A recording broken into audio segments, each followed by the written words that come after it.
Now look, I like punting. Love it, even. Everything about it is fun to me, but there's one man who spits in the face of logic and Isaac Newton himself every time he steps on the field to punt, and that man is Pat O'Donnell. Without a doubt, he's one of the most consistent and best punters in the league. But what Pat does goes beyond just consistency, and for one of the first breakdowns ever, I'm actually going to look at his form and his technique because Mr. O'Donnell has the smoothest and most seamless form I've ever seen, and to be quite honest, it's infuriating. You see him line up, catch the snap, seem like he just kind of trots two-step and barely touches the ball with the most grace he can, and somewhere along this process, he built up hundreds of pounds of force to launch footballs 60-plus yards down the field with 5 or more seconds of hang, and I don't know where he gets that force from.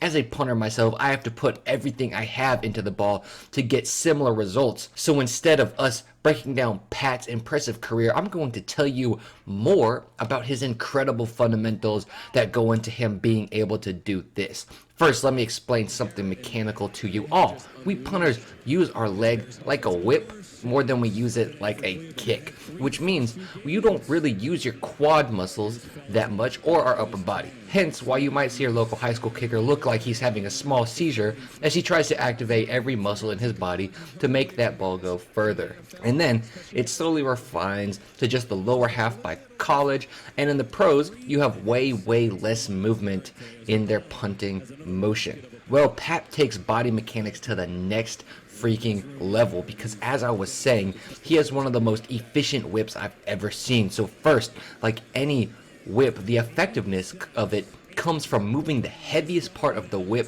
fast, then stopping the momentum in the heavy part so the force that's created, force, mass times acceleration, transfers down to the lighter part of the whip to more concentrate that force, leading to the moment that the whip cracks at the very lightest part.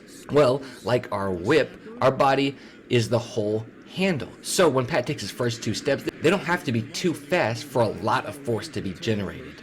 Then, as he plants his second step, he stops all that momentum he's just created, and it goes to the next available moving part of his body, the hips. From there, he pulls them to neutral and stops them, so now he's added a little bit more power very seamlessly.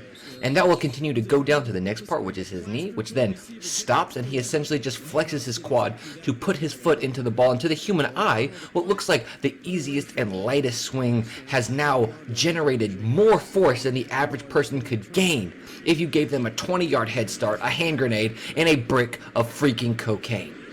That's what makes this Henry Cavill-looking motherfucker able to hit easily some of the biggest punts you could ever imagine without having to look like he puts any effort into it. A nice non-punting example, which isn't great, but it's watching an Olympic weightlifter warm up with weight that would quite simply not move at all if you tried to move it.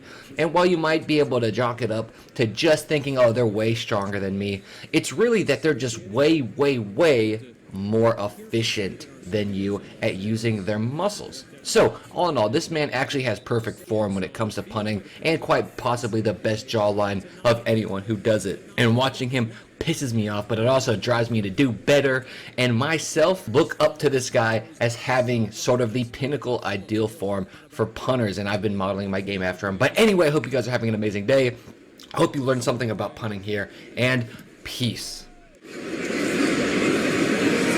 Raymond from the 39, and Raymond will get up to the